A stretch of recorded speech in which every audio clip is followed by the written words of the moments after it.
תקרא הליכות אלא הלכות חזק וברוך רבותיי, בשורות טובות et tout Bishvat Sameach. On est aujourd'hui le 15 Shvat, nouvelle année pour les arbres.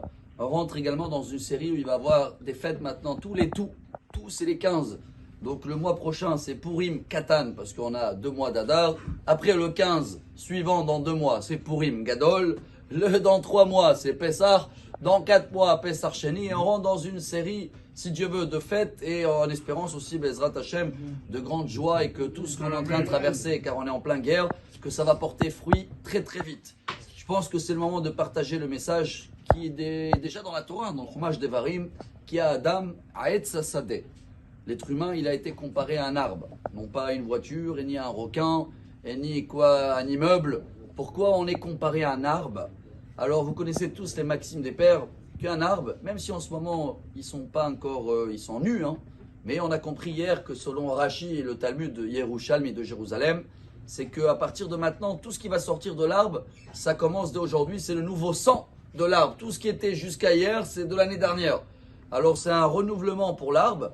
Et même si tu vois rien en ce moment, voilà le message que les maximes des pères, ils nous apprennent que quand l'arbre il a des bonnes racines et beaucoup de racines, même s'il n'y a pas de fruits encore, même s'il y a des tempêtes, l'arbre il tient la route. C'est quoi les racines, Rabotai? C'est très important.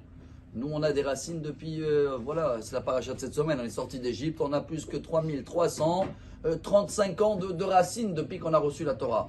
Quand on est bien branché avec les racines, même si on passe des moments durs, où l'arbre il est faible, il y a des tempêtes, il n'y a pas de fruits, il n'y a pas de feuilles, et on ne sait pas où on va, mais quand on tient la route, qu'est-ce qui fait l'arbre? Ça c'est le Rabbi Lubavitch, il dit. L'arbre il a beaucoup des racines, mais toujours il prie d'être arrosé d'en haut. Il attend, il prie, et il a un but l'arbre. Et voilà le message d'aujourd'hui. C'est quoi? C'est d'avoir des fruits, chers amis. Quand il n'y a pas des fruits, à quoi ça sert l'arbre, même s'il est beau? Et justement, on va citer l'histoire du Talmud. Je trouve ce message tellement beau, minimum une fois dans l'année, on le partage. Rabbi Shimon Bar Yochai, vous vous rappelez le Talmud de Shabbat, page 33, quand il était dans la grotte, il s'est caché à l'époque des Romains, il n'avait pas de quoi manger, Dieu il a fait un arbre. Quel arbre? Caroubier. Bravo, un caroubier. Bon, c'est vrai que c'est une belle coutume de manger aussi du caroube, des fruits, ça on a déjà parlé hier. Belle coutume ashkénaze, j'espère que vous l'avez fait hier, vous allez le faire aujourd'hui si vous le souhaitez. Mais ceux-là qui vont manger les caroubes, je crois qu'il y a un message très beau. On avait demandé à l'époque pourquoi Dieu il n'a pas gâté Rabbi Shimon Bar Yochai avec un arbre de banane ou pêche ou pomme.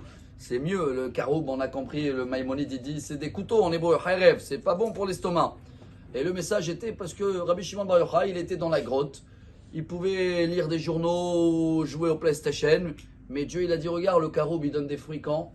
Dans 70 ans. Alors investis-toi Rabbi Shimon dans quelque chose qui va porter fruit dans 70 ans. Et il n'y a rien dans le monde qui sera valable dans 70 ans, sauf la Torah. N'importe quelle voiture et vêtements que vous allez acheter aujourd'hui ne sera pas valable dans 10 mois même. Alors la seule chose qui reste toujours valable, c'est notre racine, c'est la Torah, c'est les mitzvot. On va continuer à les faire même si en ce moment on ne voit pas encore les fruits, mais les fruits vont arriver. Et voilà ce qu'on souhaite à partir d'aujourd'hui. C'est pour ça qu'on est joyeux et on est comparé à un arbre. Et bien Ezrat Hashem, que chacun y regarde aussi les arbres autour de lui. Hein. Vous savez qu'ils communiquent les arbres entre eux, ils ont un langage spécial. Et Rabbi Nachman il dit chaque arbre il a un ange qui le dit vas-y pousse à partir d'aujourd'hui. On va voir des fleurs, des fruits, tout bishvat sameach et que des miracles.